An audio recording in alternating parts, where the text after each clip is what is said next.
This is Andy. Excitement's building. This is Thursday. I'm nervous. Breathe with me, guys. And this is Andy on Thursday. That's right, we gave Andy his own show. No way. No way. Yes way, Andy. Holy sheet. Holy sheet indeed. Andy Given Thursday. Live every Thursday at 10 p.m. Eastern, only on the Comic Core. Holy sheet indeed. It is Thursday, my favorite day of the week. Welcome, everybody. I'm ComicManAndy. We're going to talk storage, organization. How do we care for our collections? Right? We talk a lot about comic books. We talk about a lot about what's coming out on New Comic Book Day. We talk a lot about graded books and what's speculation and all this other stuff and how much we're paying and how much things are worth. But we all got to store it, right? We got to organize it, store it, care for it. So let's talk a little bit about that tonight. Now, we got a great panel tonight, and I'll introduce those guys in just a second. Ryan from Rhyno so far isn't unable to make it. Some real life duties have come into play. That's fine. Real life always comes first. And let me roll into this panel really quick. Then we'll roll into the chat. But starting out, he ain't no Fred Durst, but he definitely is the worst. And that's Rob Worst of Not Near Mint, man. Good to see you, buddy. Hi. Is this real life? Oh, boy, yeah. StreamYard is a little buggy tonight. It is a little slow. Hopefully it catches up and speeds up here for a minute. Yeah, I have the background going right now, and I'm seeing about a 30-second lag between YouTube and the live stream. Yikes. We'll have to cope with that tonight and see if it gets a little better, right? Well, I think we'll manage. All right, so next up on the panel, he sure ain't no ghost. He's definitely the host with the most. I hope he ate his porridge, because we need him here to talk about the storage. And that is the great legend, baby.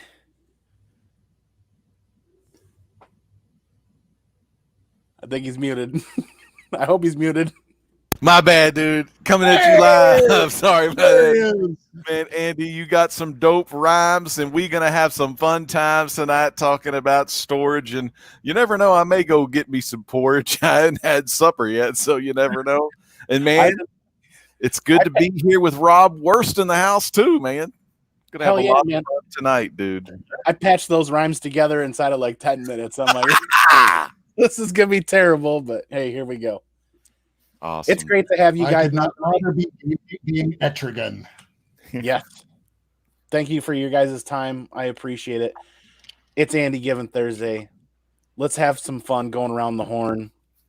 Grab a frosty cold beverage, whatever your pleasure is.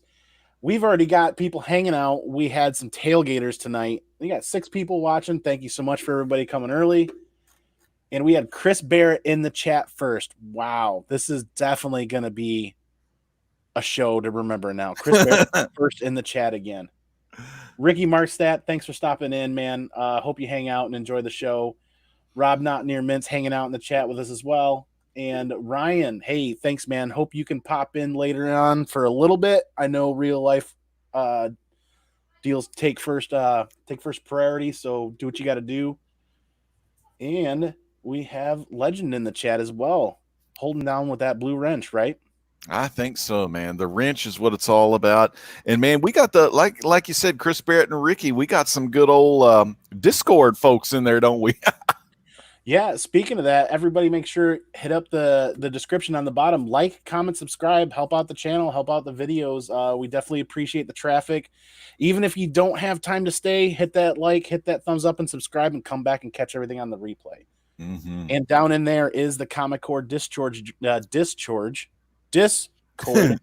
join link, where you can join and talk about anything we've got going on while we're on air and while we're off air, and any suggestions or comments, concerns. Maybe there's a complaint department, probably not, but it's there. Join up, come have fun. And we're going to talk about, storage, caring for comic books, bags, boards, boxes, the whole shebang. I mean, we do a lot of there's a whole lot of content from this community about comic books. but there's not a lot of shows about storage. I think Burke Family 54 just yesterday or just earlier today uploaded a video about how he likes to organize his books. For about the last 2 weeks, that's about the only thing I've seen from the community about what they do with their comic books after they get them. Yeah, I think my last video about comic book collecting and storage was back in like 2011. It's been a while. So there's been a lot of changes. Yeah, damn, they got better products out now. Shoot, yeah. Now, I've done 44 episodes of my little dinky show, and I never even thought about doing a storage episode, despite the fact it was Silver Age Dave that got me in this community to begin with when I went to go look up how to basically put together a structure kind of like this. I already had the racks, but how do I put up these racks? So I went and looked up a video and learned about all these different storage techniques. And you'd think that him being my inspiration for starting a channel that I would do it. But here I am being on somebody else's channel and being excited to join in on the conversation. Mm-hmm. Well, I appreciate it, man. And yeah, it's just one idea spawns another idea, spawns another idea, spawns another idea. And it's, you know, it'd be great to see you do one on your show as well. It'd be awesome to hear Lady Fantastic talk about how she handles her collection and stores it and whatnot. And Mr. Miracle too, right? Oh, Mr. Miracle. If you think that I wind up, or Miracle Man, I wind up calling him that all the time. If you think I have a lot of books, his makes mine look dwarfed in comparison. He has an enormous collection, and my stuff is mostly Marvel, DC. About maybe a fifth of it is independent. With about 13,000 comics I can at least name from CLZ here, this guy has about twice as much. Most of it's independent. It's stuff you've never heard of before, stuff from the 70s, 80s, all the way till today, where it's just gems he's picked up. And being that he's in New York and can travel most of the country at different times, yeah, he has a good collection. That's awesome. Nice. I like DS's take on this. Buy, slab, insert. Yeah. Rob, there's just like the way we collect, the way we organize and store is all going to be vastly different because we all bring something different to the table. So it's awesome to be able to get together with you guys and everybody in the chat and kind of talk about this, because it's just going to spawn other ideas that other people might be interested in trying. And when they try something, they might find something new and share that with the rest of the community. Mm-hmm. But firstly, let's open up with the easy part, bags and boards. Now, Legend Man, I'm so glad you had time to talk about this tonight, because I know you're a proponent for certain items as far as bags and boards. You got a lot of experience that you can share with us tonight on bags and boards. You started from one end and ended up at a different end, and kind of bring us through where you began and where you ended up, and what is your go-to method right now when it comes to bags and boards. What was great for me, I started collecting around 1991, and then 92 I was really into it. But back then we had these kind of bags here. I'm going to show you. These are and it's not the correct brand. I don't think they had this brand back in the day, but these are polyethylene bags. And the polyethylene bags, they're kind of like, they're 3 mil, so they got a pretty good thickness to them, but they are kind of more cloudy kind of bags. So, you know, they're not as clear as polypropylene, but they're pretty thick. They're pretty durable. I have these old Three Stooges Golden Age books in these bags. Of course, you know, you got to love some Stooge action, especially good monkey covers are always fun. And then I got these Comic Hair Golden Age backer boards as well. But when I used to go to the shop in the early 90s, a lot of the bags were the polyethylene bags, or even sometimes they were bags that weren't even polyethylene. They were just like, I don't know, almost like Ziploc bag quality back then. But so that was a lot of the thing that I was used to, just, you know, poly bags or polyethylene, and then later on polypropylene, which was a nice, more clear bag. I got some polypropylene ones too. They're Well, there's a couple Mylar. How'd that get in there? I ain't ready to talk about that yet. But the polypropylene are really nice. They're clear. They're pretty good. Some of them nowadays have a little strip on the back, which is really cool.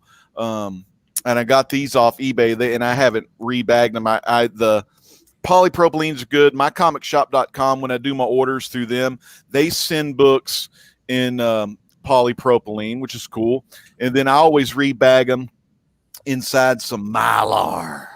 And I use this brand here by E. Gerber called My Lights 2. And these are the I like buying for modern books. I usually get these they're the standard size, which is 7 1/4 by 10 1/2 with the 1 1/2 inch flap.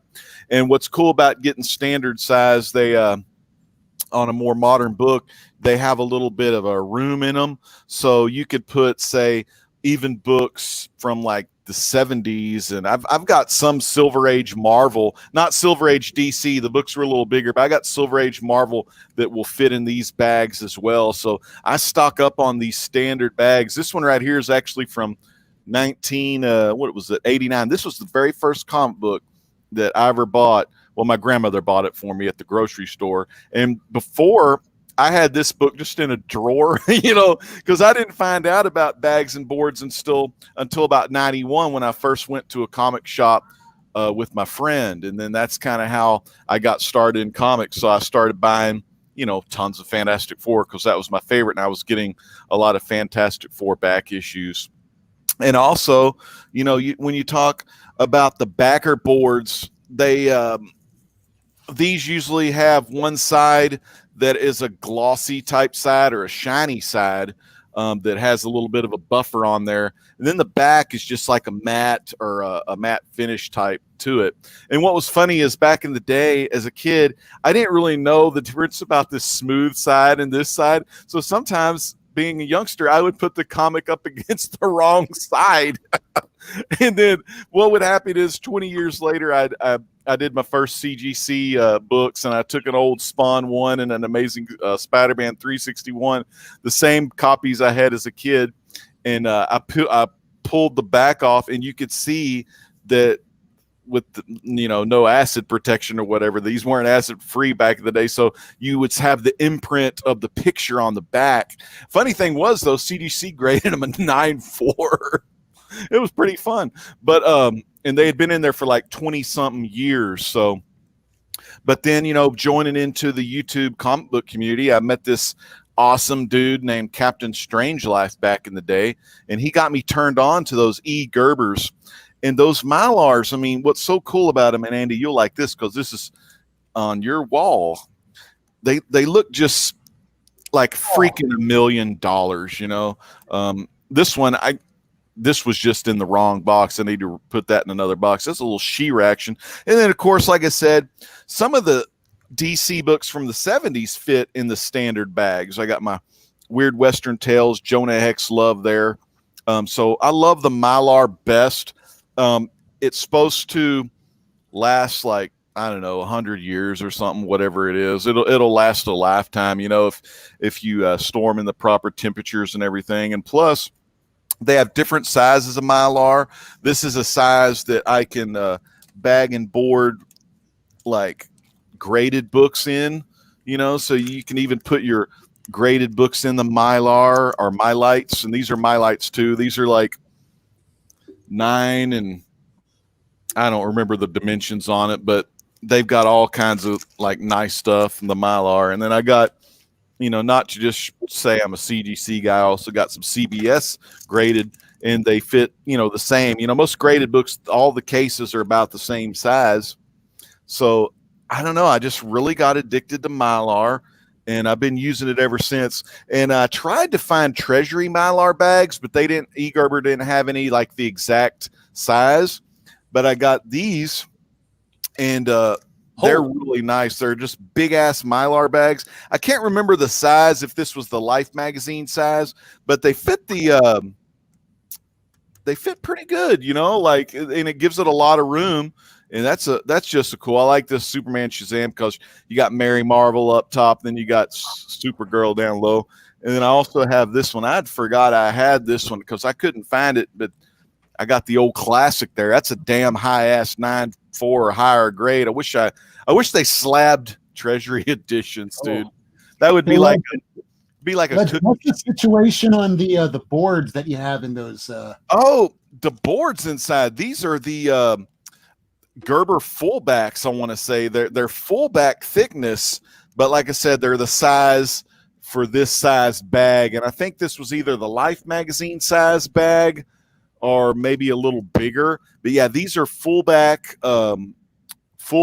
in here. And that Carson always gives me hell because I used to be only fullbacks back in the day, like because I was bagging and boarding my Fantastic Fours, the 1 through 200, a lot of old school, and I wanted to keep them well protected. But then I was running out. I don't have a lot of room, so I was running out of room. So I started buying. I had some here. I started buying. Oh, here they are. I started buying these bad boys, the old halfbacks by E. Gerber. And what I love about the E. Gerber boards is they're acid free throughout the board. So you got the 3% alkaline buffer throughout the whole board that maintains a pH of 8.0 plus to further ensure the preservation of your collectible. And here's that little classic E. Gerber. Meet strict U.S. government standards for archival storage. Because, the things like Declaration of Independence or the Constitution or the Mayflower Compact and all that kind of stuff, all of that is in like Mylar, so they the government uses it to preserve their document. So why shouldn't we preserve our comics in some Mylar and some acid-free backing boards to boot, Now, because one day today is going to be 400 years later, and if we preserve them well today, maybe our great grandkids will be able to still kind of sort of enjoy them. I hope so, dude. And I always tell my kids, I hope y'all like the Fantastic Four because they're all in there. That's about all I have mainly.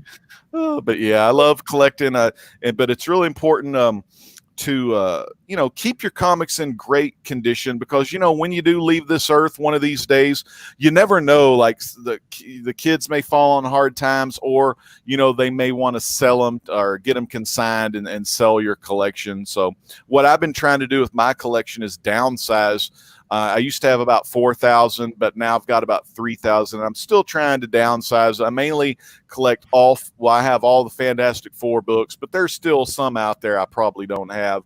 And I have some of my favorite DC stuff like Jonah Hex and Shazam and all of that fun stuff, and a little bit of some Green Lantern. And then, of course, I got some Image and some of my favorite independent titles, but I try not to buy too much anymore. I try to only, spend maybe $20 to $30 a month on comic books. So with me, since I don't get a lot of books, I have my books shipped to me once a month. And then, so it takes me a lot longer to get. And then Andy knows another thing. I've really been getting addicted to like digital comic book reading. Yeah. I'm so addicted to it. In those apps like Marvel Unlimited and DC Universe. And I even got Comixology Unlimited. But well, let me interrupt you for one quick second, Legend Man. Let's rewind for a brief moment here. And you talked about something really important that people new to collecting might not quite know, and that's the difference between the front and the back of the board. Yeah. So that's important because I was going to bring that up too. I haven't said anything, but I wind up putting. It's a standard you usually wind up starting with, and then after you get to a certain point, you might have thought that. You're too far gone, and maybe I should keep putting them the same way. I've been putting it shiny side to the back of the book since I was yay high and this wide. So you got to go shiny side. Don't make the mistake like I did. I was just didn't know any better. Hold on. Is that the right side? Is it shiny side to the back of the book? So then the shiny side on the back. Yeah, put the back against the shiny side because this is the buffered side. Yeah. See, back in the day, it was like I did either or. Like some of them I'd pull out and they were the correct, and then other ones were against that like more rough side. I just didn't know any better, I was just like, hey, I didn't know about the whole acid thing like as a junior high kid until a lot later. You know, once I got to about the high school years, I knew. But the thing was, I never went back and changed out the old Spawn or the old Amazing 361. Hell, I may have been able to get maybe a 9.6 or even higher on those books, even though they did have a pretty crap ton of spine ticks. I don't even know why they graded 9.4, because I was one of those that read the same comic over and over again, because I didn't get a lot of comics as a kid. So I just reread the same thing, you know? So yeah, so that's really important distinction to make. Mm-hmm. If you're doing collecting, and if you were at any position where we were at the very beginning, Yeah. that protected side towards the back of the comic book, that's what it's there for. That's what it's intended for.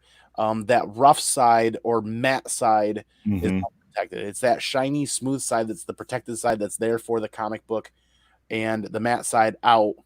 Because I've made that mistake and I put the matte side towards it, and that's what sucks the ink off the book over Sucked time. it right off. I wish I would have kept the boards just to kind of show you, because on the back it'd have like this Super Nintendo. Ooh, looky there. Look at $2 chat. Rod, just the Rican. Thanks, man, for the super chat. And you don't switch out your bags and boards over the course of many decades, especially if you have like cats or anything. The damn boxes will degrade. Yep. The bags will degrade. I'm a big believer in entropy. Even if it's the best plastic, that stuff is going to get cloudy over time. Plus, they're all water resistant. None of them are waterproof. I remember watching videos from many different creators back in the day that tried taking Mylar, Mylite, BCW, every type of bag and board, CBCS, CGC, dunking them in water, every single one of them, after about 24 to 48 hours, does get soaked. It gets soaked. It gets ruined. It'll be like stuck together probably. So moving on, same question to you, Rob. We're going to move on, and if you could share with us your journey with bags and boards, kind of where you started, what you that was when I first moved in here. Yeah, that's pretty recent too, because I've been collecting since I was about 7 years old, 1987. I have taken no breaks, but I've lived a weird life, partying, where I'm spending just as much on drinking as I am on buying comics here and there, but I was not buying like the big keys, the giant size X-Men. I was just buying the new books, and I was not bagging and boarding at one point for about 5 years or so. But then I fell off the wagon so hard I became homeless. I put all my comics in the storage, sold off the big ones, and it wasn't until I got it all out of storage that's how it looked like. And I went, you know what? Since Heather's letting me live here in this nice house, she's given me a room to put all this stuff in. She just told me, you can't keep the stuff in the same boxes or the bags. And I went, okay, that's going to take a while. So when I first moved in here, I was trying to do Uber and Lyft, and every paycheck it was buying more bags, more boards. And then I came to a standard of putting 2 boards in every single bag, because I didn't realize there was such a thing called a half back or a full back. Now that I already know this, it's one of those, am I past a point of no return? Because when you have 13,000 books that you've already invested all of this money into, when someone goes, you should put it all in Mylites, I go, I'm not going to drop an F-bomb, but you know what I'm going to say? It's like, F you. You know how much money I put into 13,000 comics, putting them in all brand new bags and boards, most of which are all double boarded. You know how expensive that is. Yeah. Double boarding them like that is just like giving a fullback. Like 2 halfback E. Gerbers is like even thicker than a regular fullback. So doing 2 halfbacks a lot of times is even better than a fullback. I was also going to add that the E. Gerber boards, they're both kind of got a weird texture on both sides. And since they're acid free throughout the board, you can pick either side you want. It doesn't really matter with that kind of board. But for most of us, we have just your normal board. So make sure, that shiny side, put the comic against that one.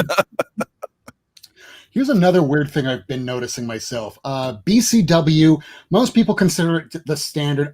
I will slum it with some of these other ones. But overall, that's because I came to the point when COVID happened, I was out of Silver Age bags and boards, and I wound up getting a bunch of these really cheap books that were really nice ones. But I ran out. I'm like, well, better to have stuff than not, and then have them out, or keep them in those really old bags, because after a while you might go, okay, it's just one book. And if you let that one slide, it's a slippery slope before you're just letting these old bags, old boards, where just as Legend's saying, when you take it out, you're like, wow, I kind of see an imprint on the board here. If you have read Saga, it's my favorite ongoing current title. Take out a random issue, any issue, doesn't matter which one, any before about 40. Take it out of the bag and board right now. Do it. I'm not telling you to actually do it. But later on for the replay viewers, go ahead and do that, and you'll go, holy shit, yeah, he's right. Because a lot of books at the time, they're not really thinking about, well, as long as it just stays cemented on the book, it's not going to rub off. And then you send it to CGC, which I don't do. It's not my thing. And then you realize that color rub, you don't notice it, but somehow they do. Yeah. And you're 9.8 that you go, wow, this is damn near perfect. 9.4, what the? What? Yeah, that's true. Before I get to bags and boards, I want to take a quick moment again to thank Rod for his $2 super chat. Rod. Yep. I'll use this moment to bring awareness to the Hero Initiative, and the Comic Core is powered by the Hero Initiative. Remember, everybody, every super chat and every donation made to the Comic Core through this channel, all the monetization does go to the Hero Initiative. The Hero Initiative is a nonprofit organization that helps those creators, the artists and the writers and those comic book creators in their dire times of need. So that is a vehicle for them where they can make contact, state their case. This is the situation that they're in, and they can ask for assistance. And the Hero Initiative is there to assist those writers and artists. And every penny that the Comic Core receives goes to the Hero Initiative without question. All the monetization, everything. So every super chat that you guys give is a donation to the Hero Initiative. It's appreciated. They recognize that, and they thank you guys very much for your continued support. And those of us here that do shows and spend time creating shows and content for you guys, this is our way of donating our time to the Hero Initiative to support them. So they thank you. We thank you. Rod, thank you very much. That $2 super chat goes to the Hero Initiative. And I'll jump into my quick blurb about bags and boards. I keep it simple. I keep it easy. I keep it convenient. You guys are going to hate me for this. I went to my LCS when I started buying bags and boards again, or I started buying comic books again, started collecting again. And I said, what are you guys using? Because what they're using in their back stock, I liked.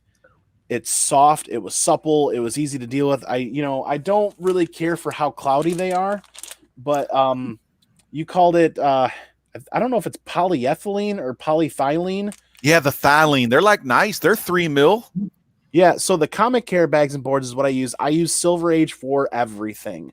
For modern, for bronze, for copper, for silver. I don't own any Golden Age. So if I keep these stocked up and I keep my collection in these, I can fit everything in here.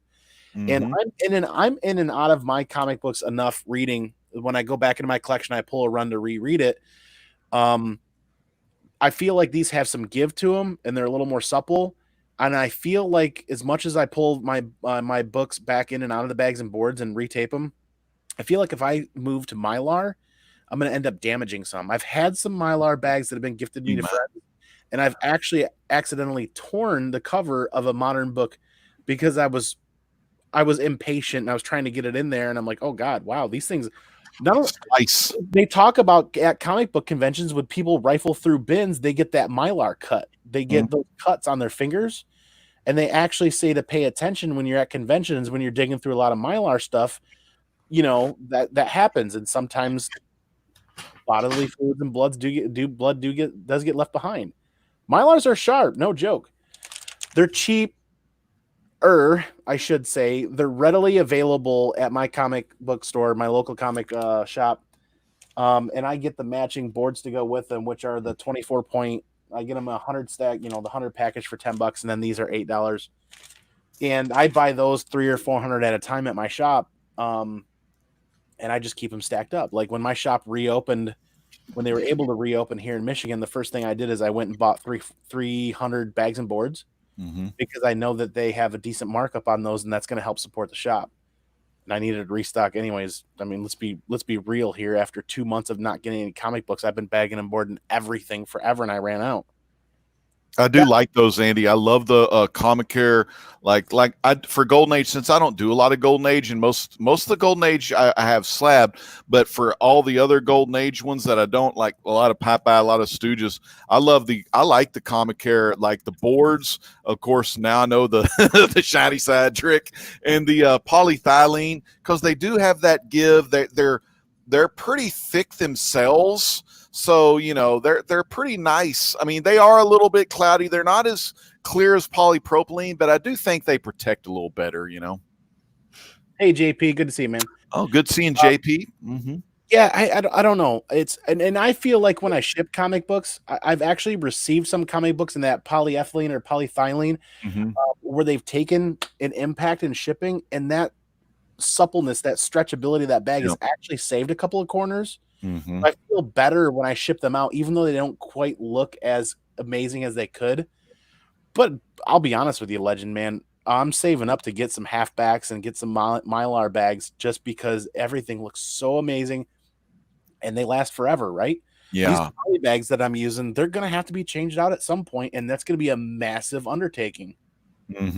I think that's what Carson C. Woodard 19's been doing. I think he's transitioning over to Mylar. And what's cool about E. Gerber is when you buy, like, say 1,000 or like 2,000, you want to buy in bulk, because when you buy in bulk, they do knock off a lot on it. So it's way better than, say, buying one pack on eBay or whatnot. You just buy in bulk and do what you can do, you know. Yep. Hey, Chubby, great to see you, man. Thanks for stopping in and hanging out and watching the show.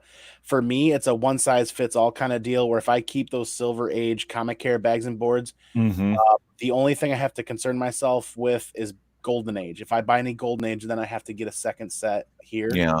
And I currently am not buying Golden Age, and I'm wrong for not buying Golden Age. I need to buy some more. Trust me. I really do. We'd like to. It's just not cost efficient right now. Yeah, it's pretty high dollar. Golden Age is unfindable where I live. I have to go online, or I have to go to the community if I want Golden Age stuff. There's some whale collectors where I live. But moving on, let me hit up this chat really quick. We've already been going a half an hour on just bags and boards. Mind you, if you guys need to bounce, go ahead and bounce. Just say the word and you guys can close out. If we run a little long, chat, hang with us. Keep watching the show. Keep support us. If you got some other prior commitments, just leave the show running in the background and then catch the replay later. We appreciate it. Yeah, just leave us on. Don't click off. I usually have like 6 windows going with 6 different shows, so to at least provide people with the watch time for the channels, and then I can go catch the replays later. I used to do that. I had like 4 auctions running, and I would just put them all I had 2 monitors set up in the other room. Let's be honest. There's so much amazing content coming out from this awesome community that it's hard to keep up with. So you get it where you can, and then you support the channels as best as possible. Let me hit up this chat again really quick. There's a lot of people hanging out. We had 23 people watching, which is nice. Thank you, everybody. You know, Comics on the Mind has been in. Thanks. Solo Wookie joined us shortly after we started.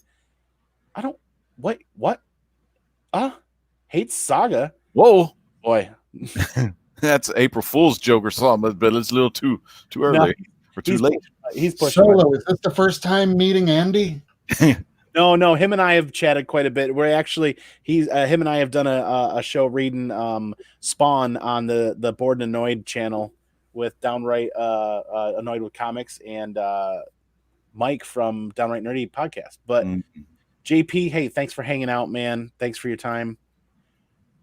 We got Dollar Bin Fodder in here. Thank you very much. Saga 9. Yeah, there's a few of them around somewhere. John's Comics with Kids. Thanks for stopping by, man. I appreciate it. I always love your support. Hopefully you're laughing as much as I do on Wednesdays. Not quite the same show, but it's a good time. Chris Barrett's still hanging out with us. Thank you. The real problem, you always run out of, but yes. Oh my God. Are you underneath my desk? I always run out of boards before I run out of bags every time. Oregon, thanks for hanging out, man. One of the first people I got to interact with on YouTube long ago. It's great to see you. Thank you very much. DS, Mylar is the devil to some extent. I have boards right now, but I am almost completely out of bags. Mm-hmm. Chubby Pop Chaser, yeah, he's still hanging out with us. Thank you very much. And we did answer that. It's kind of one size fits all for me at the moment until I need to find something better. Yeah, a lot of people here hanging out. Thank you very much. Dollar Bin Fodder again, Comics on the Mind, Solo Wookie, JP. Thank you, everybody. I appreciate it. Andy, how about tape on the back of the boards? What do y'all do about the tape? That's a great lead-in, man, for tape. I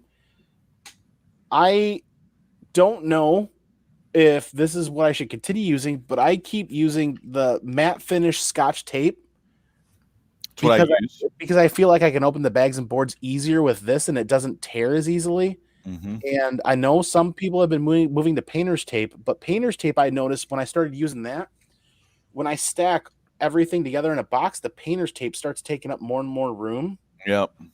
So I like painter's tape for shipping and packaging for safety, but not for storage. What do you guys? I'd almost say the same thing, not just because of the painter's tape, but the type of bags where, again, I'm slumming it because I ran out of the bags. So now I'm using these annoying things with a little strip on them. And it just takes up a little bit of space. And you don't really think much about it. But when you start getting the volume that like I have, or not maybe the Legend has right now, I want to be more like you at the moment, because at some point you go, I need to get rid of stuff if I want to bring stuff in. Yeah. What? Oh, my poor Avengers 38. What happened? Oh, yeah. Oh, tape pull. Tape pull. He said he had a tape pull. Oh, man. No, that's an actual real concern when using tape. You got to be really careful. So I never reuse the same tape, and I never leave it on the bag when I pull the book in and out. Always take the tape off before you take the book out. Always. This, like Andy said, I usually do the tape at an angle, and it just comes right off, and then but yeah, when you pull the book out, go ahead and just take the tape off and just put it somewhere, or like Andy said. And I do this most of the time too. I use just brand new tape when I put it back in.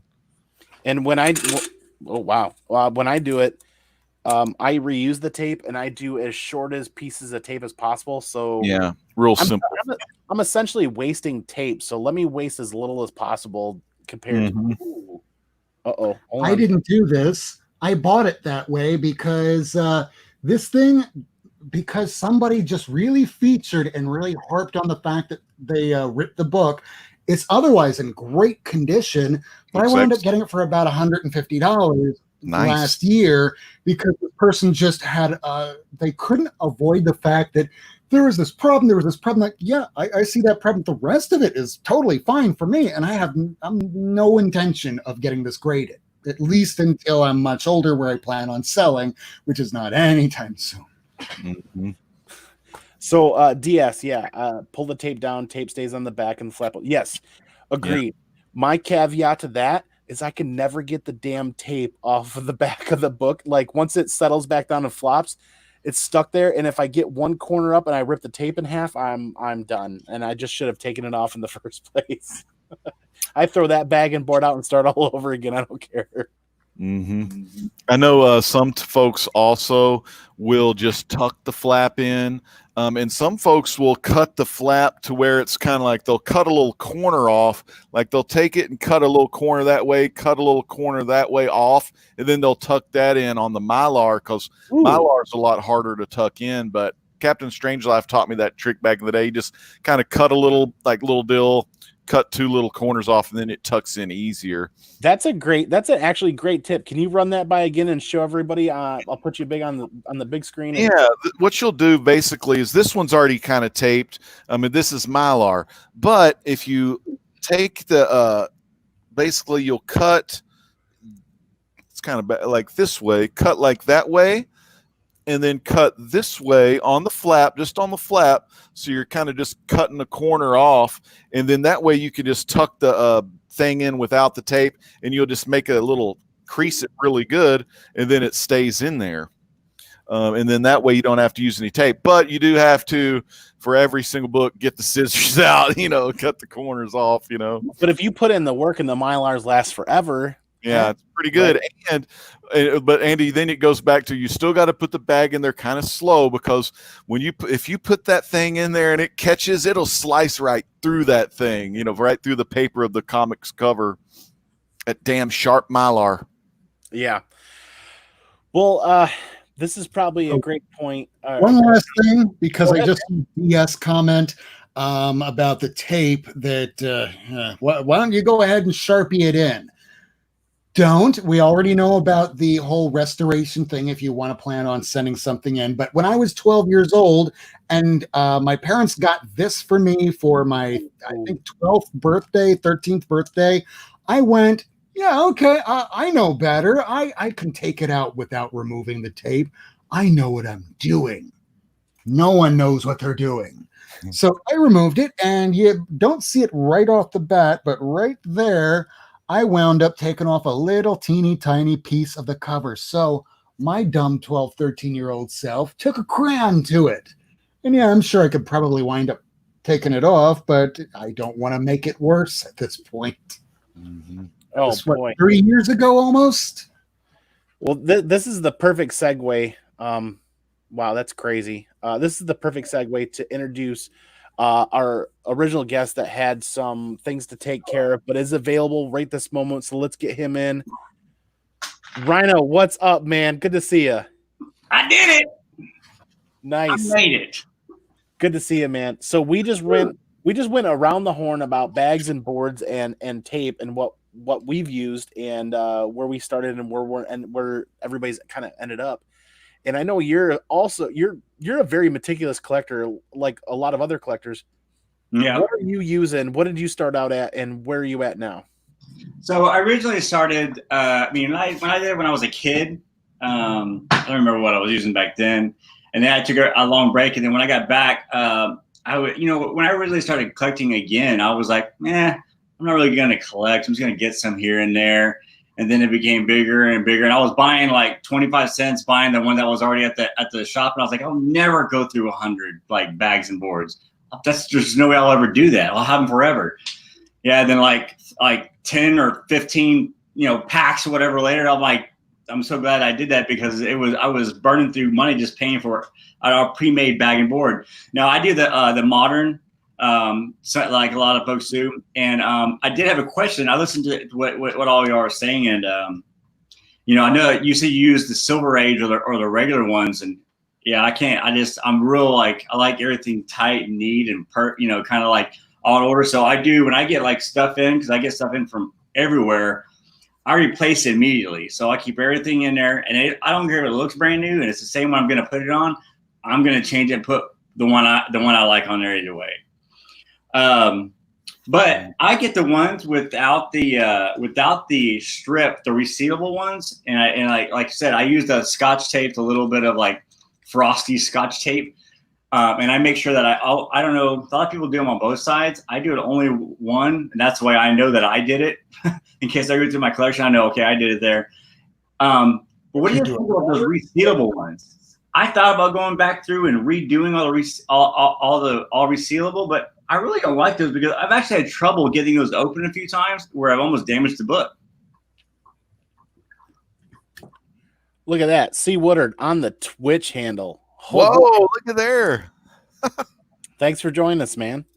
Nice. As far as I don't like the resealables, honestly, because I feel like it's a stickiness that no matter where it's at on the bag, I can't get rid of it.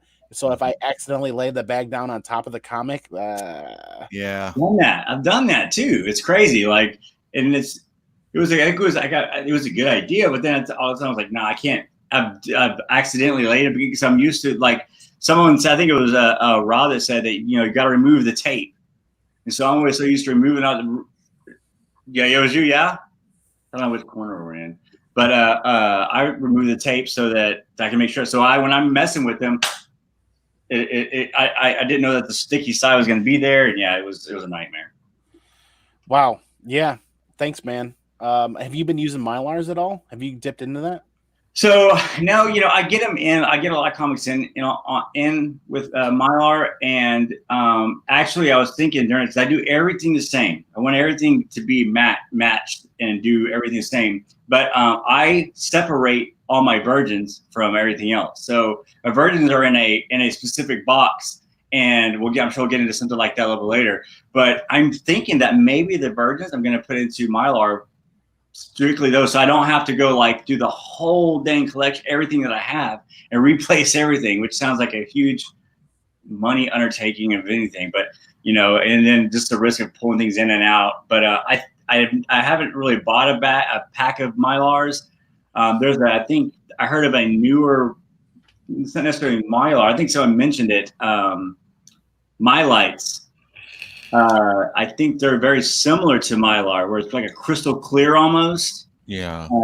And so I thought about possibly using those, but I think these kind here. These are like really good, and they are Mylar. It's just like a brand name that E. Gerber calls them. They call them Mylights, and there was another company that made something called Arclights or something like that. Like basically they were Mylar as well, but I don't remember what company did them. And I think BCW does Mylar now too. See, and there was a shop that started. I'm gonna see if I can try to find what the name was, but they were saying it was a newer version of Mylar that they were testing out, and they were having good success with it or whatever. But that's cool. I've never come across the cuts, and I guess it's very dangerous with the Mylar. I hear people getting the Mylar thrashing, the Mylar bite. Yeah, well, they're sharp on the corners. You never want to drop especially like a fullback with a thick Mylar on your feet with no shoes on, because it'll slash you. I can see that too, totally. Yeah. Let's see if I can find that one that was in. But yeah, I've been very cognizant of the shiny side, like they were talking about. Make sure I have the smooth side to the back of the comic. And versus the other side. In fact, I went into a shop one time, and they didn't have it like that. I was like, when I was buying individual boards and bags, and I was like, isn't it supposed to be the other way? And the guy immediately looked up. He goes, like, "You're new, aren't you? You're the one that packed all those." He's like, "Yeah." He goes, "Yeah, you got to do it to shine." He completely pushed the blame on someone else, but yeah, so it's a thing. Now, why did they stop doing double-sided? Was it a cost thing? Because I used to always be double-sided. Probably a cost thing, I would think. Any way to save a little bit of money, I'm sure a company's going to take. Absolutely, yeah.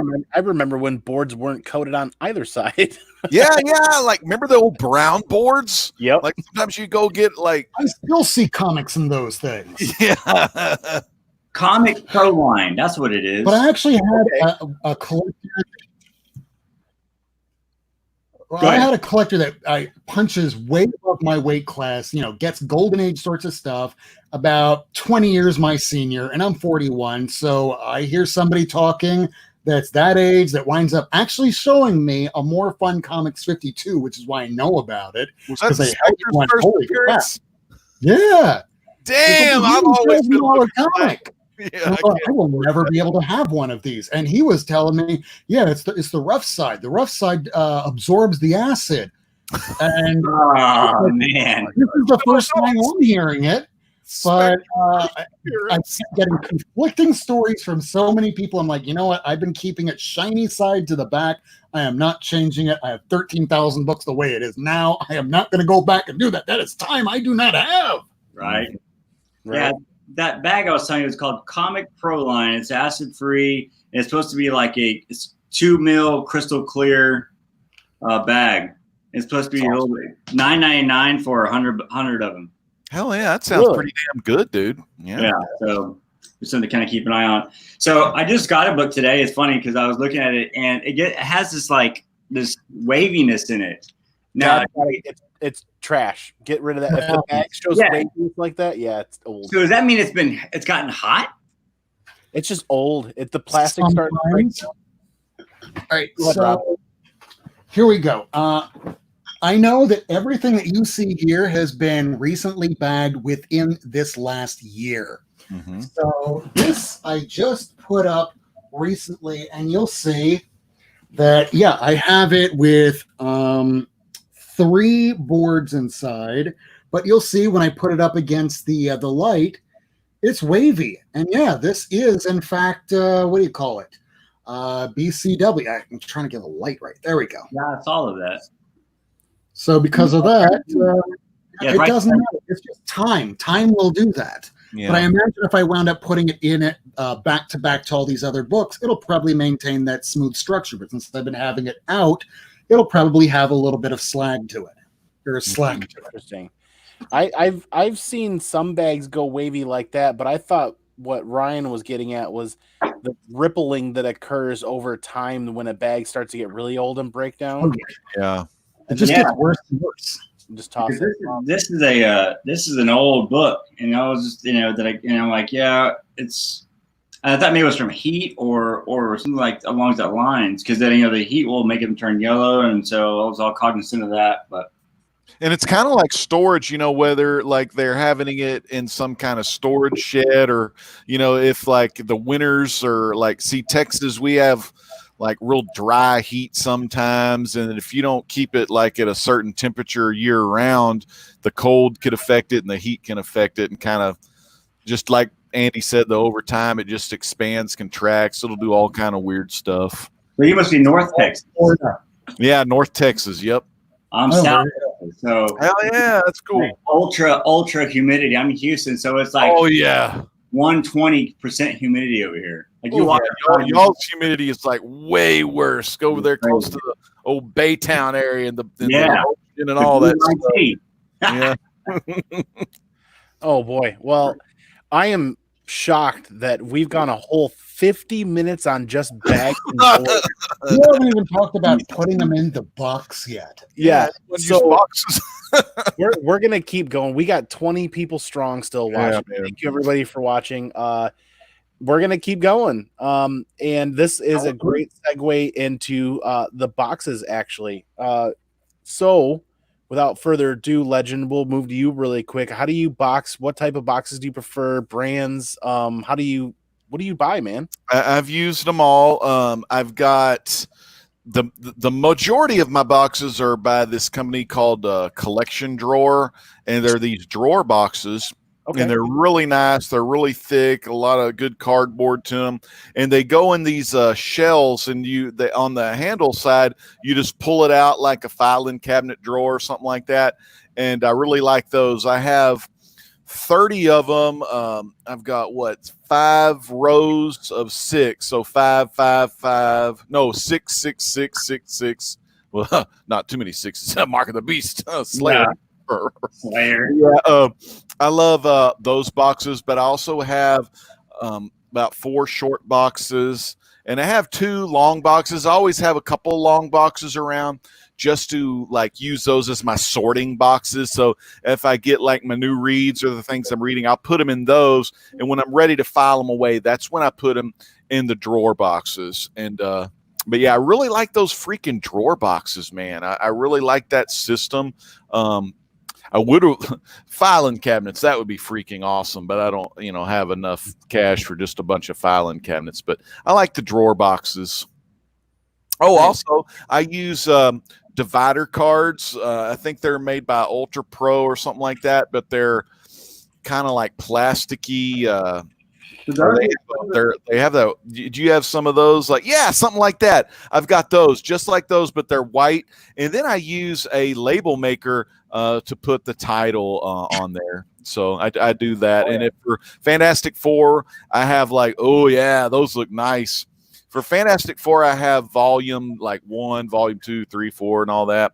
Yes, those just like that style, kind of. Yeah. And that's how I love it. I love doing that style because it just makes everything so nice, And That's the next thing I got to do. all of my Shazam books, though, I'm kind of cheap. Yep. Yeah. Label maker.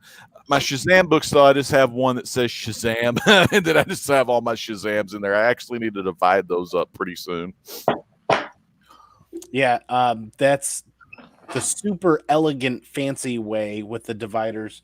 Because I love using dividers. Yep. But then there's something before the show started that Andy was showing earlier. If you wind up having, like you saw in the box there, some slack, I was putting pops in the box or even books, like actual novels. But I'll always put in a few just random empty bags and boards at the front, at the back, so that way that little flap at the very inside won't bend your book, because that'll do it over time. Plus, if you wind up having slack, those things will wind up going from straight to leaning before they just curve all the way. Yeah. So, Andy, you have those things right there. Show them, because that is brilliant. I should invest in some of those myself because of the slack. You don't want to ruin books just because you have some room. So for well, we'll get to let me get to that point when we get around the horn. Legend likes those stacker filing cabinet type boxes. Are you strictly, Rob? Are you strictly a long box kind of guy from BCW, or do you use a different brand? It's mostly 90% BCW, and then wound up getting a couple here and there that are alternate, I guess we'll say. And I can always tell the ones that are the alternate because instead of having the very thin tops of the boxes, they're very long on the top. And if you're putting them in racks, the ones that are larger like this, you're not going to be able to take them off if you want to take the box out and not rip anything. But the ones that are a little bit thinner, a little easier for me. Okay. Wow. Rhyno? So I have predominantly all short boxes for the way I do my collection. And 90% of the ones are the graphic boxes. And I use the graphic boxes to be able to divide my collection because of the way, because I collect pretty much only Venom. So I have the different characters on the outside. It kind of tells me what's in that particular box. And then I have a few short white boxes for like stuff that I'm like maybe speculating on. So I'll use that I have one box dedicated to speculation type stuff. And then I've acquired some books and stuff that's like getting ready to go sell or something like that. So I have actually one box that has a bunch of stickers on it. It has like a bunch of the Simple Man comic stickers and that they always send and whatnot. Like, where can I use it? So I use the decorated box. So that's the box I use with my spec stuff and the stuff that's like higher end that I know I can sell. And then my my extra fluff goes in just regular short boxes. And then I'm also using the plastic ones as well. Okay, the plastic ones from BCW. Mm-hmm. Okay, that's a good segue into what I do right now. Is I have a mix. I have a bit of a variety. I'll buy the plastic, or I'll buy the cardboard short boxes all day long for $5 from my LCS because I store you store pops. You store a lot of different stuff in here. I have one for bags and boards. It's $4.99. I mean, why not? And then I did, over the last 2 years, buy a case of the regular BCW plastic boxes for regular comics. And just recently I got a case of the graded ones. Oh. BCW. Yeah, great, yeah. The BCW ones for the regular comic books, I still prefer the cardboard for my regular comics. I've got 20 short boxes over there. I stick to short boxes because, honestly, long boxes are a lot of weight to lug around when you're constantly moving stuff or reorganizing. I like the short boxes. I stick to the cardboard. It's organized, for sure. Yeah. So the black plastic ones for regular comics definitely have their place. And Rob made a good point about taking up space. They come with these dividers. Those are nice. Tabs at the bottom and tabs at the top. So when they fit in, you can take up that dead space so the comics just aren't falling flat on themselves. That's really nice. Awesome. But I've got a little tip here. So I got like 80% cardboard short boxes from BCW that I use because they're easy to get from my LCS, and that's what I like for the moment. And then I've got plastic BCW, the hard cases, the other 20% of my collection. Here's why I really like the BCW short boxes. The plastic BCW short boxes. This is why I really love them. And this is a little tip, trick, or a hack, if you want to call it that way. When you store books in top loaders, they fit exactly side by side in there, because we all know that when you store books in top loaders, they don't fit normally in short boxes or long boxes from side to side.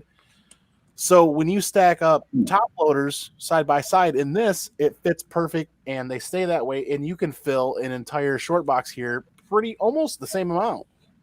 God, you probably just freaking top loaders are so freaking awesome to have for your keys or like, you know, some pretty good like money books. You know what I mean? I think that's a damn good idea.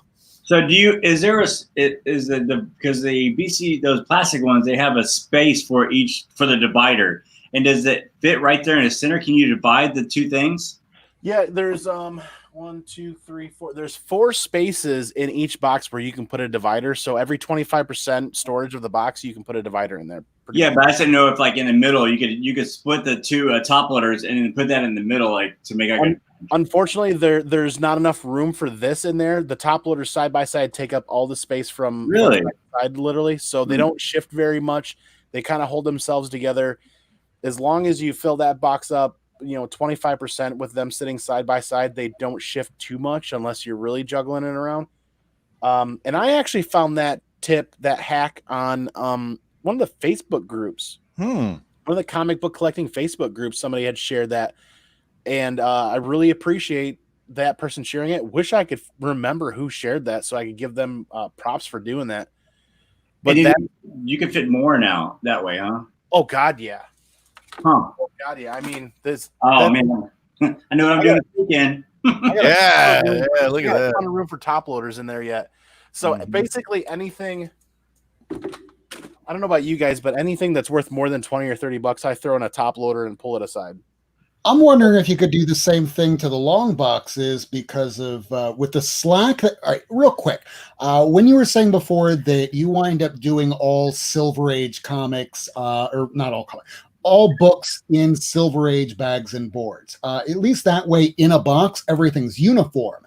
If you wind up having like how I do everything in alphanumeric order, I'm going to have some Thors that are going back all the way to the 60s, along with the stuff going all the way to Journey into the Mystery from like the mid 2000s and Thor today. So, you're going to have some that are a little bit larger, a little bit smaller, but if you put everything as Silver Age, it looks uniform in a box. Okay. But it seems there's always a little bit of slack on the sides, no matter what. But looking the way that you do it, I'm wondering if I put it instead of like this, like that.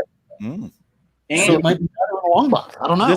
This is a great segue, and Ryan, I'll get to you in just a second, but we're going to segue from boxes into organization. And we'll start with you, Legend, in just a moment. But Ryan, if you could share the thought that you have there.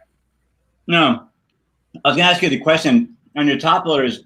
Is that with the wider top loaders or the modern top loaders? I use Silver Age top loaders. So a little bit wider ones. That's So Rhyno, man, if you go modern age top loaders, you might be able to fit the divider deal into the middle. That's a good point. That's a really good point. I'm gonna try it out. I'm gonna try it out this weekend. That'll be damn cool.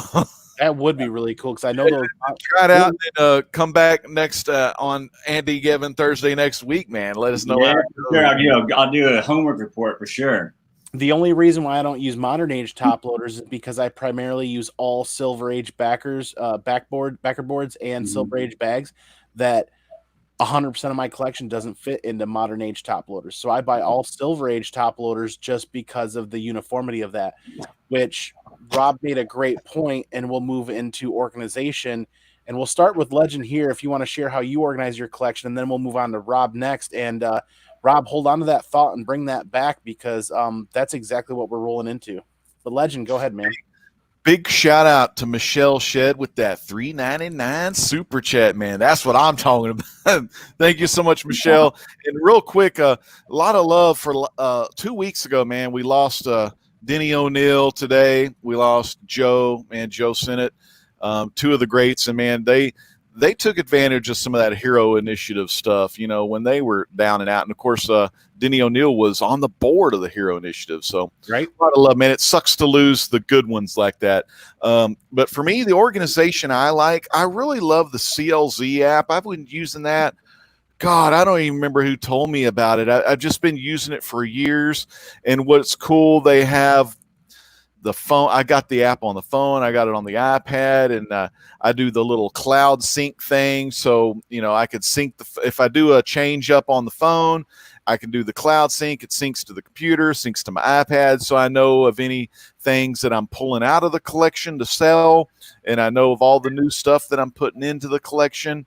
And sometimes what's cool is I may not even have the comic, but I'll go ahead and type something up, like I'll type in Fantastic Four and I'll look to see if there was any variants that they have in the system, or any kind of variant or cover that I don't have. And of course, in the modern times, I can't get all those Fantastic Four books because, golly, these 1 in 200 and something variants, that's hard to get. I can't get them, but I would. I wish I could. But I love the CLD app. It makes things so much easier, and it's just freaking awesome. I know some people use Excel, some people may use web-based stuff, but I got addicted to that CLZ app, and I've been using it ever since. That's awesome point, because if you're like me and Legend here, we bought into CLZ at the beginning. And we're grandfathered in. Through all the yeah. So, Rob, that thought you originally had, return to it when you're ready. About the organization with the storing on the sides with the long box. So return to that when you're ready. That CLZ thing, I did not think about putting my books into a chart, anything other than Excel. Mm-hmm. I had one about maybe 20 years ago that I just sort of stopped when it turned into 2001. And hey, I'm out of college. I'm dating now.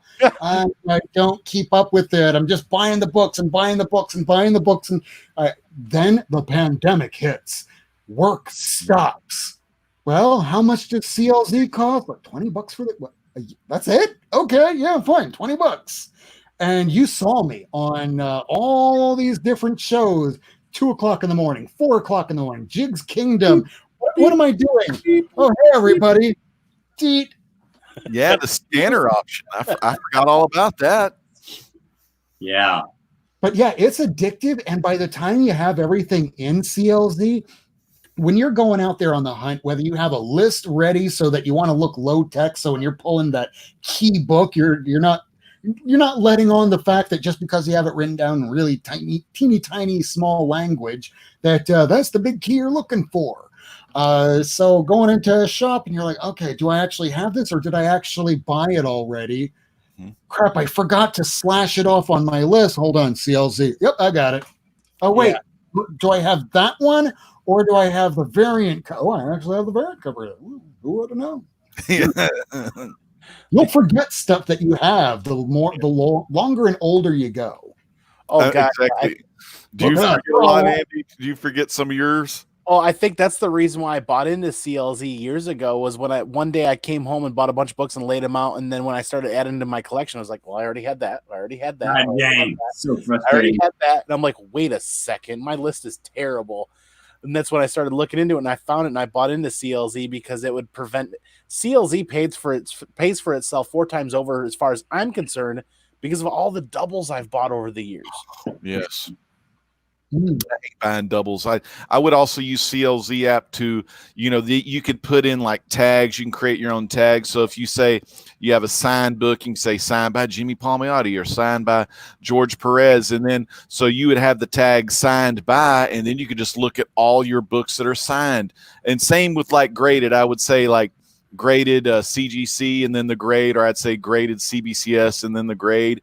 And then because a lot of times people ask me, hey, Legend, what's your grade on your FF48? And I would always forget like grades of these books, these keys, or these first appearances, because I just love the characters. I don't really care if it's the first appearance. I'm going to get all them Fantastic Four books. And I say, oh, I think it's an 8.5. Well, nope, 9.4. That's even better. Silver Surfer. Woohoo. 9.4. But yeah, I love that app, man. There's so much you can do with it, and it's really, you can customize it to your liking. Yeah, those signatures that you have, you can take a picture, so you can swap that out of the one that's the default. If you wind up having a book that doesn't even appear on there, you can create it. Mm-hmm. It's very tailored to the comic collector for what we need, what we like. We can add it as a CGC or whatever we bought it as. We can add it just as a raw. We can add in the condition later on if we want to. We could basically do almost damn near whatever we want. Can you imagine it being a foreign collector and how valuable that CLZ app is to you as a foreign collector? Really quick shout out here, Outcast Comics. Thanks for stopping in. Everybody stay tuned to the Thursday show because Outcast and I are working together to do our first giveaway on a Thursday show at some point soon here. So we're trying to line things up and time things that Rhyno here, myself, and Outcast can get together on a Thursday show with a great topic that we'll do a live giveaway here sometime soon. So Outcast, thanks for stopping in and hanging out. I agree with you guys. I love CLZ and Rob. Really Aragon memes comment in there. Yeah, we should do an episode on that at some point. I agree with that. That's not a bad idea. I will write that down and order 100% because since I'm pretty new to CLZ, it's only been since the beginning of the pandemic. There was stuff that I had to figure out on my own, like the scanning the barcode thing. I didn't realize until at least about a week into me doing it.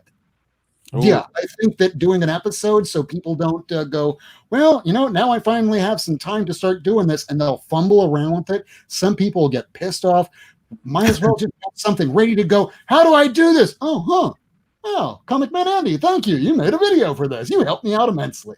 That's actually a great idea, Oregon. If you're ever interested in being on the Thursday show, me, you, Rob, Ryan, Legend, we can get some people together and we can do an episode on CLZ. Yeah, that'd be sweet. So, Rob, I want to return really quick to your idea of a long box. Let's hit up that really quick, turning things on its side, right? Yeah. So the way that you wound up having, I'm going to switch the camera and I'm going to walk around. So when you're looking at these long boxes here, no matter what you wind up putting inside of it, by the time you have everything in the box, you're going to see a little bit of slack on the side here, which, by the way, whenever you wind up going hunting for comics, I always just do a quick little sweep on the side just for somebody that thinks that they're being slick hiding a key. It's like, no, you're not going to get anything past me. But I'm starting to wonder, if I took all these out and then started putting them instead of that way, the way you had the top loaders, might that actually be a better idea? Just because I don't want to have that. I mean, I'm not going to start doing it all tonight, but it's not a bad idea to think, well, when I take it out, no matter what, I'm taking this all the way out so I can look through everything. But now that I'm looking at it, it might not be practical. Maybe not, but it's worth. Hey, innovation takes time and effort, right? And if you innovate a new way to store comic books in a box, then you're gonna go through some trial and error and find it.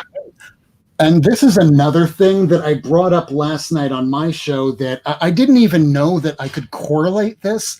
I remember seeing, it was Silver Age Dave that was saying this. In order to protect your books a little better, instead of having them in a box, one behind the other like this, to put them like this, because with the spines, they should flatter. They should, but I talked myself out of it tonight, and this is why. Imagine those people you've heard in the past saying, I would love to have an Action Comics #1. I would buy it coverless, and then I'll buy the cover later on. It'll take 20 years. I'm like, yeah, it's called marrying a book. Because when you send that in, they're going to notice that the little holes don't quite line up. And just like when you saw that box over there, that nothing, when you finally put it in the box, there's enough slack on the sides of the box that nothing is going to completely line up. And when you have front to front, no matter what, you're going to start getting a spine roll. So I talked myself out of it last night by doing that. Or you don't. Go ahead. Y'all don't do front face to face. Is that? I do when I ship everything. When I ship everything, I make sure the spines are opposite, side to side.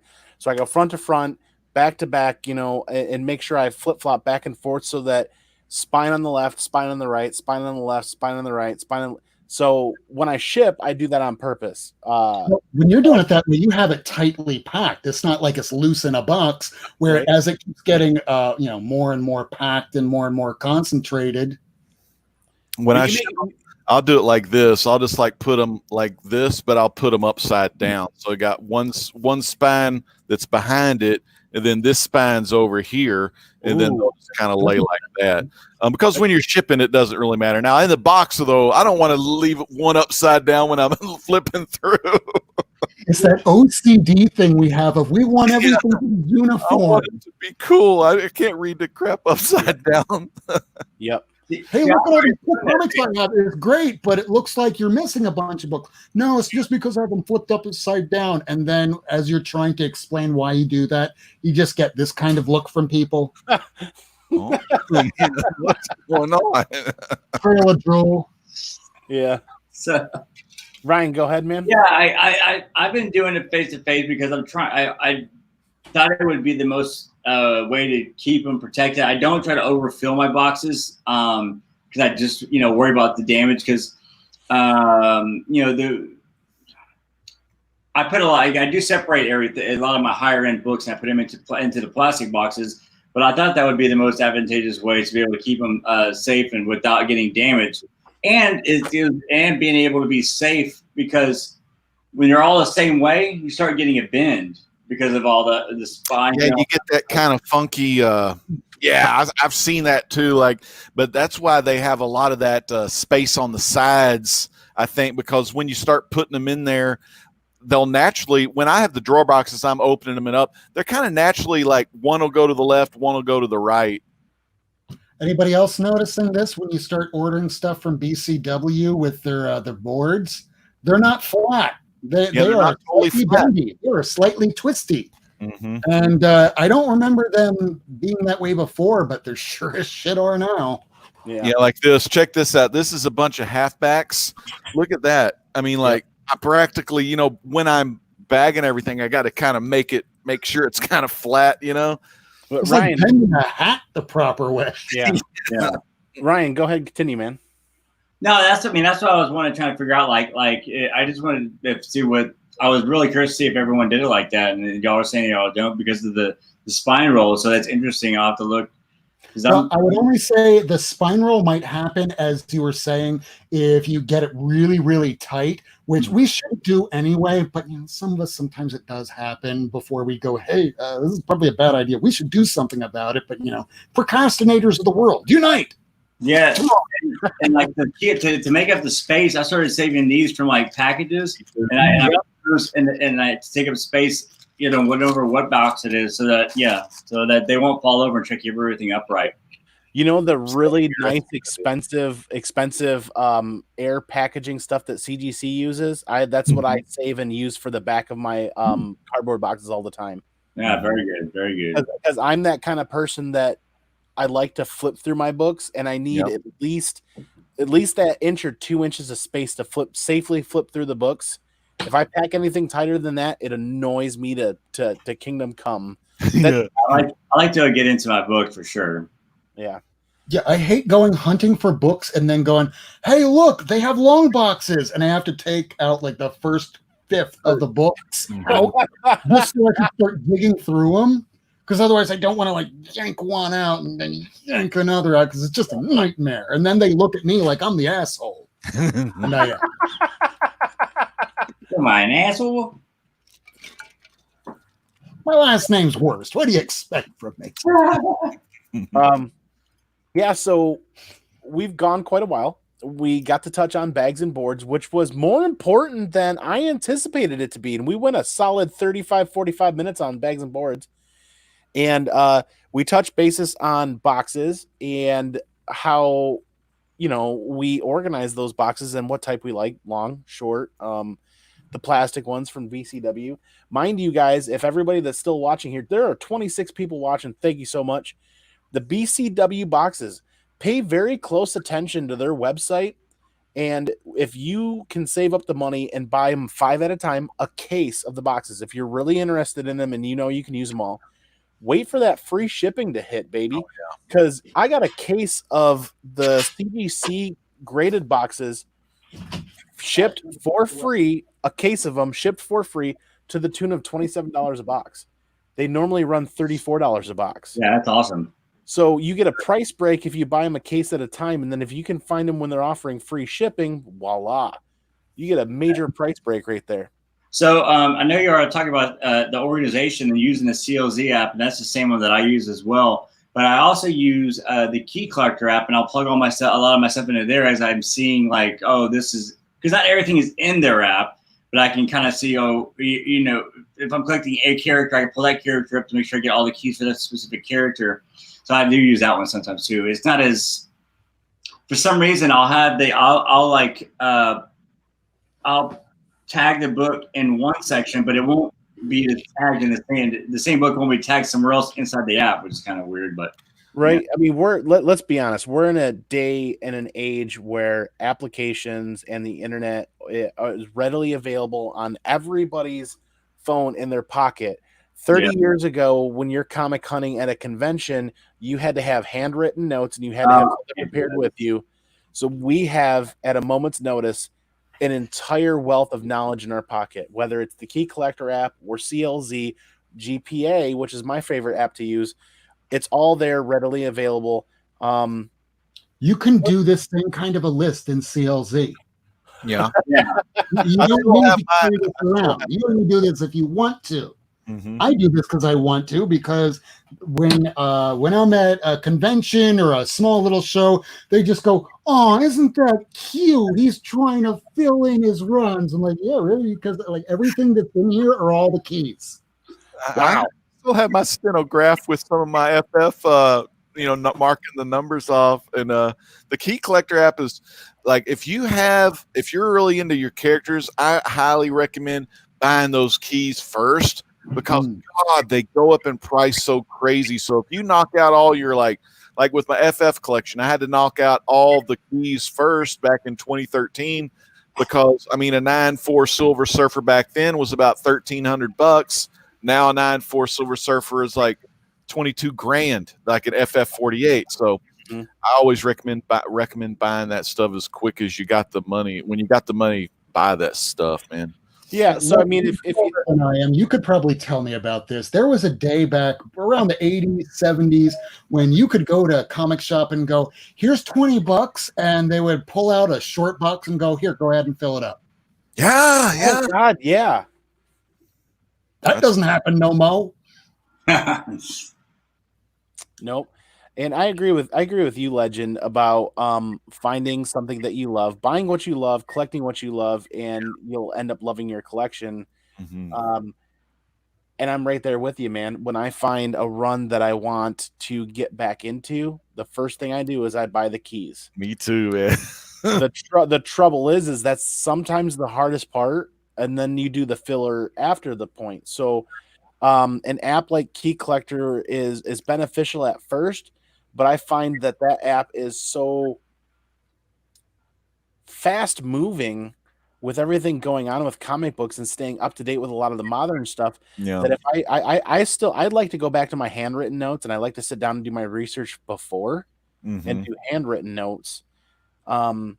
That app changes on a regular basis. It's if so we all much. remember last year, at the beginning of last year, it was basically hot comics, cool comics, and the new shit that's coming out this week. And that was it. Yeah. And today it is a completely different app. It has not everything that's a key to a story, to a character. They have a list of all the characters, all the major appearances. If you want to find something that are the more expensive books, like if you're going to start a run on Static, are you going to start with issue 1? Hell no, you're going to start with issue 40 through 45, the end of the series, the hardest. That's a great tool, but that's all it is, a tool. I don't go by their pricing. It's definitely a tool, but that thing, it changes so fast right now that the older I get, the more time I want to take and slow down. So I started going back to my handwritten notes. The comics aren't going anywhere. I know that if I miss a deal, I usually can find another deal later on in time. Yeah. I've never used the Key Collector app. I've just heard that basically from what people tell me, it just has, it'll tell you like the keys to get, like, are the keys they think that's hot or whatever. Like I saw a buddy of mine post a Richard, I don't know what his name is, Nova, Rich Rider or whatever, and it was a first appearance of someone named Blackout, and so the guy just took a picture of the image and he said first appearance of Blackout. I'm like thinking, who the hell is Blackout? And because I know this dude, my buddy here, I know he don't know a damn thing about this Blackout. So I knew he probably used some app that told him about it. But I'm like, Andy, like, for my favorite characters, my favorite runs, I do my own research, and you know, a lot of times I'll find I just already know the history of the Fantastic Four, so I know all those. I knew all those prices that were just, and the one that pissed me off the most was issue number 5, the Doctor Doom's first appearance, because god damn it, that villain was so expensive, and I was just so pissed off, and it was even expensive. What's always been expensive, but once you get it, you're like, you get a little sigh of relief, because you know, once you got those damn keys done, all the other stuff is just gravy, you know. So let's take a quick moment here. So that Key Collector app, the foundation that's built within the Key Collector app is built from the community. Yeah, the gentleman that owns that app, that's put the work into that, he's had some help. He's had some people help him gather that information. So it's kind of, you can consider it a community built app. So when it comes to collecting keys out of the X-Men, that, you know, that's pretty easy. That information is good to go. But when it comes to staying up with the moderns, that stuff moves so fast and changes so frequently. The foundation of Key Collector has got good, solid information built from the community, and that's what's enjoyable about it. But the fact that there's so much happening so fast, so often, that's where I've stopped using it, and I've gone to wanting to go back to my handwritten notes for keys on those runs. Not also to mention the fact that it's not entirely 100% accurate, because we have debates in the community like the forever evergreen Hulk 180-181. Yep. Go look up what is the first appearance of James Rhodey Rhodes as Iron Man. It'll tell you issue 170. And I got into not an argument, but kind of like a debate. And I'm showing him pictures where he's in the full costume in a full last page, but he doesn't put on the helmet until 170. But I'm looking as a court reporter, I'm looking at the law, and I'm going, he put on the costume, but he didn't put on the helmet. It's like if you get into a car drunk and you put the key in the engine, but you don't start it, if a cop raps on your window, you're going to jail because intention. So as far as I'm concerned, 169 is the first appearance. He didn't agree, and no matter what, it will still register in Key Collector app as 170 of Iron Man. So that's the greatest part about the comic book collecting and the community as a whole is first appearances and items in areas that are contested, which draws debate, variety and debate, spice of life. Debate is healthy, going back and forth, agreeing to disagree, disagreeing to agree, back and forth. It's a good time. And you're right, man.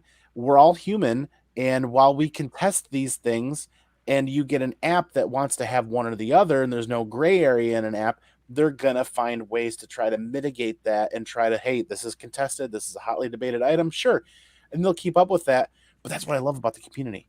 We still debate 181, 180, X-Men 266 and 267, I think, the first new costume for Psylocke, or you get where I'm getting at with this, Rob. The first new costume versus the first appearance.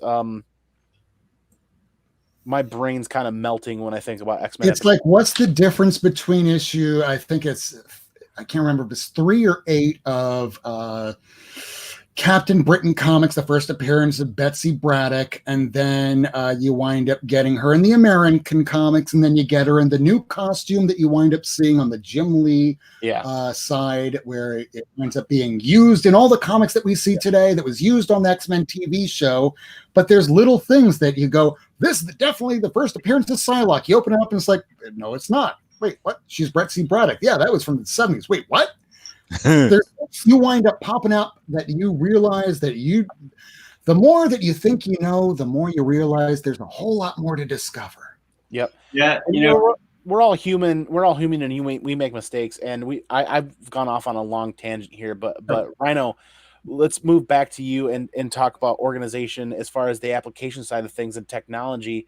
You talked about CLZ for a little bit. Is there anything else that you've been utilizing or that you found a love for? Or there is. Oh, go ahead. Not for organization. I've used CLZ as my go-to. That I really appreciate the fact that they're always updating and trying to keep that app going and current, and trying to make sure it works and works efficiently. I get the updates pretty regularly, and I'm really stoked on that. But no, that's my go-to. I have my list, and I'm working through it, and I'm constantly trying to I like it because I can, like, if there's things I'm trying to, if there's a series I don't know anything about, I can go into there and look for my character Venom. I try to go, like, there's New Avengers, and there's certain issues he's in, so I can go in there and it'll tell you exactly the character, what characters are in that book. So I'm going to use it for that as well. So and then on the like the key collector app, that stuff works good because, like, with Donny Cates, he's always using old books and old characters and whatnot. There's a reason why I got this book. So the Eternals number 18, but there's a possibility that's going to affect my story run. So I was like, well, so it's interesting that how it is built around the community and how that's all powered. But I don't use anything else besides that. I used to use handwritten things. I'm glad that I found a CLZ app. I do wish that I could, like, make my own folders though. Ooh. They said that is a feature that's either coming or I think it's already been integrated. Ooh, there you go. I can make my own folders so that way I could put things in the way I kind of wanted to. That would be cool. I know I'm about a year and a half behind on my CLZ app because I started buying faster than I could keep up with, and I'm glad they added the barcode scanner because eventually I'm going to sit down and get caught up. So, and they just updated the bar scanner too. Yep. So we've gone an hour and a half on a pretty impressive topic that I think we could do a part 2 on in the future with a few different panelists. Because, like I said, variety is the spice of life. I'm sure there are other people out there that do things a little bit differently. Sure. So let's go around the horn really quick on closing thoughts, and we'll start with you, Legend. Do you have anything to wrap this up? Just a great freaking time here on Andy Given Thursday, every Thursday, 9 Central, 10 Eastern. The thing I love about Andy's show is he has a plethora of guests, and I'm really big on watching YouTube channels that I always learn something new. And every time I watch Andy and all the different guests, I always learn something new that I haven't ever thought about or done before. And I've been doing a lot of comic books over the years, and, man, I'm still learning stuff. You know what I mean? So it's good to be here, man. I had a lot of fun tonight. Dude, I appreciate it, man. Really appreciate your time, and thanks for hanging out with us. Rob, quick closing thoughts on the topic before we move into the end of the show. On the topic, as long as you collect what you like, you kind of get away from the FOMO, because eventually one day, as I said earlier in the broadcast, today will have been 20 years ago. And do you want to have a copy of something just because everyone says, it's going to be great? Did you read it? Have you been reading? Do you care about it? If the answer is no, listen to your intuition and you'll be okay. Eventually, you'll probably make mistakes, but hey, we all do. That's why we learn, we get older. As long as you have a good amount of healthy intellectual curiosity, you'll never go wrong. Awesome. Ryan? Yeah, so I kind of same thing like Legend said. I love watching channels that I get something from, and Andy Given Thursday is one show that I religiously watch every week. I'm like, okay, I'm gonna watch that, and being able to be part of that is awesome. There's a few in the community like Simple Man that I really enjoy, and it's been nice to be in the community, and it's these type of topics are great. And I'm, as for new collectors, it's a great area for you to be able to see, get ahead of the game, and instead of having to go through all the shortfalls, you can find stuff like stuff that all of our experience. Being able to be with some great guys like these guys and meet some different folks has been awesome. Dude, appreciate it. And my quick closing thought on this topic is what you guys were rounding it out to is collect what you love, and you'll love what you collect. Yep. You can't hate your collection if you bought what you love to begin with. And sometimes people change and people grow. So we do kind of move parts of our collection on to other readers that are interested. But in the end, the bulk of your collection is going to be something that you're going to love. Oh, yeah, fire extinguishers. Always have them ready. Yeah, hell yeah. And keep moisture away from your books. Don't put your books on a glass table as you're having a nice, cool drink, because that will seep into the book. Yep, I keep those little silica packs. Have you ever, those little packets you get that have that little crystallized stuff in it? That's good to absorb moisture too. If you live like Houston down there, you probably have some of those in your boxes, Rhyno? Here and there, yeah. Those are pretty good. That's a great topic for maybe part 2 in time, because like here in Michigan, I've got to use an actual dehumidifier. I can't. Okay. The packets get overwhelmed too fast. Yeah. But yeah. what we'll do Thank is you we'll for reminding me. Damp red. Yeah. Oh, yep. There's another good thing there. Yep. We'll I'll do one quick closing comment here. Once again, thank you for the individuals that provided the super chats tonight. Those do go to the Hero Initiative.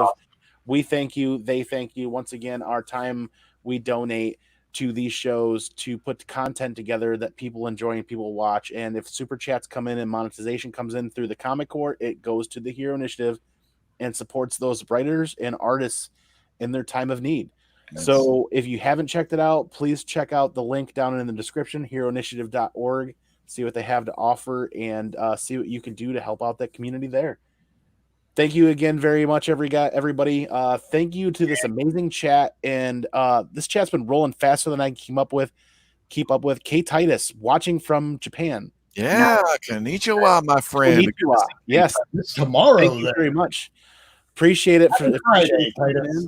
The future. Yep. And thank you to the 27 watchers. This is the highest watch count the Thursday show has ever had. We appreciate it. If you're interested in sharing topics or ideas, or if there's something you guys want to see us revisit, or if you want to be a guest on this panel, join the Comic Core Discord. The link is in the description down below, and talk to us in the chat. We're available 24 hours a day down there. So hit us up. Tell us what your thoughts are. We appreciate it. In closing, we're going to wrap up this show. Legend Man, where can people find you, and what do you have going on? Well, they can find me on Friday nights here on Comic Core. We do our Comic Core Roundtable, where we always have a discussion about a plethora of different topics and things. We're going to be talking tomorrow night about movies and entertainment. We're going to have our good friend, oh my gosh, Andy from Real Comic Book Talk. We're going to be talking about the Michael Keaton rumors, the Flashpoint movie. We're going to talk about there's Jerry Bruckheimer that passed away. We're going to talk about that. We may talk a little bit about Joe Sinnott. And it's just going to be a lot of fun. I also have a channel, a Great Legend Show, that I do comics, cooking, gaming, and the truth on. So check that out. My next video hopefully will be coming very soon. Like I said, I'm working on some editing stuff, and we're going to be unboxing a Golden Age faucet comic. I love me some of the old faucets, and we're going to be unboxing some comic books. So yeah, good times, man. Awesome. Rob, I've got one important thing to do if everybody in the chat and everybody viewing wants to hang out until they get to me. But Rob, where can people find you? Oh, you can find me at a little channel called Not Near Mint. I am joined by Lady Fantastic, Miracle Man, and Comics on the Mind. He's in the chat, everybody. So that's a good reason to watch alone, just because if you're watching a show like this, you'll have Comics on the Mind. We do it every Wednesday at 10 p.m. Eastern time. We have a new subject. We start off the first hour showing hauls, new comic day books, and then we talk about what actually goes on in the books, in the industry, things that maybe you haven't thought of yet. But we'll see what this week's episode will be about. Until then, look forward to seeing you. Subscribe. Dude, I love catching you on the replay. Sorry I can't be live. You guys are on Wednesdays when our Wednesday show goes live, and I'm generally on there. So I have to catch you on the replay. Thursday mornings, though, when I'm setting up this show and I'm setting up the live stream, I've got you playing, man, and I really appreciate it. I hope you like the little bit that I did from cobbling together one of those episodes where it was Lady Fantastic talking about how you can search for comic books for hours. Yes, I did enjoy that very much. Thank you. Rhyno, man, I know you got a lot of things in the work. You're in the works. You're new to YouTube, but you're not new to Facebook, and you've got your own Facebook group called Rhyno's Comic Reviews. Link is in the description. Please scroll down, everybody watching, and check that and join that group, because that group is community-based and its growth is based on the community. And it's there for you guys to share what you have going on, and that's what Ryan and Rhyno is looking for. So, Rhyno, people can find you on your Facebook group, and what do you have going on next? So I have the Facebook, and I also have YouTube, Rhyno's Comic Report, on there as well. And it's that's been a developing channel, doing a lot more interviewing type stuff, some informational things. I do a lot of box openings. I have some cool stuff getting ready to come in, open, and just be able to share with the community and be able to see, I really do it just to kind of to have fun with it, have fun with the people. I used to be a musician, so it's a way for me to be able to still perform and do things like that. So Rhyno's Comic Report on YouTube, and then Rhyno's on Facebook. Join there, and we do all kinds of stuff on there on Rhyno's, and yeah, that's about it. Not a whole lot. Just still saving my money, trying not to get broke from collecting Venom because of all the experience. Right? Don't even get me started on that topic. That's awesome, man. Appreciate your time and your thoughts. Everybody watching, be sure to scroll down on the description. Everybody's IG, YouTube, Facebook, Twitter links are all there and all available. Please follow these guys, help support them, and appreciate it. And we've got one more important thing to do that I'm going to roll into here, and I'm going to share my screen. We're going to close out the voting for the Modern Men read for next Monday. Nice. I forgot to announce it at the beginning of the show, but I didn't forget to close out our show with this. And it is over right now. We have 52 votes, and Old Man Logan by Mark Millar has definitely won. So we're going to be reading that next Monday. And awesome. I'm going to pop in here, and I'm going to go ahead and say close. Nice. I've never read The Old Man Logan. I'll have to read that. Wait, are you reading the original? Wait, yeah, you did just said that from Millar, from the actual Wolverine ongoing. You're going to get to meet Spider Bitch. I envy you guys. Damn. Yeah, I'll have to read that bad That's boy. an actual character's name. I would never call a woman a bitch. But yeah, her name is Spider Bitch. It's awesome. Damn. I'm looking forward to that. I've been wanting to read that for some time. So I take a lot of these reads over the last 5 or 6 years that are amazing, that everybody says you should read and you got to read. And I put them off hoping that they win the votes on Modern Men so I can read them on Modern Men. So that'll be my first time reading that. I'm looking forward to that. The voting is closed on there. 52 votes. Thank you, everybody, for hitting up that community tab on the Comic Court and placing your votes. And really quick, I'm going to close this out in great style. Monday, Modern Men, 10 p.m. Eastern. Tuesday, Golden Guys, 10 p.m. Eastern with JD Comics, DS Comics, and Knights of Old. And we have Golden Age Guru. The Golden Age Guru pops in there. Sorry, the only reason why he escaped me is he wasn't available this past Tuesday. Wednesday, the greatest comic book show ever, is a cross between a new comic book day release show and a comedy show, and it's hilarious. Adam Bear Island does a ton of work, and so does White Whale, and so does John's Comics with Kids. And Comics Misexplained with his mashups is amazing. It's a hilarious time. If you guys didn't watch it or didn't catch it, catch the rewind from yesterday. I laughed hysterically for an hour to the point where you guys would question my sanity. Thursday night, any given Thursday with Andy. We're here right now. I appreciate everybody coming and watching. The Friday night roundtable is royalty, and Great Legend will be on tomorrow. And you get the great Cat Ren is on, and Chad is on. See Woodard is on, and Drew Manchu is on. That's my favorite way to spend Friday nights is with there. Thank you everybody for watching. Real quick, I wore this hat specifically for Brian from Silverman because he always got to wear his Redskins hat. I had to wear it in my Falcons buddy. Hell yeah. We're going to have to shout that out, man. I'm going to have to rub it in. But thank you again, everybody. Be safe out there.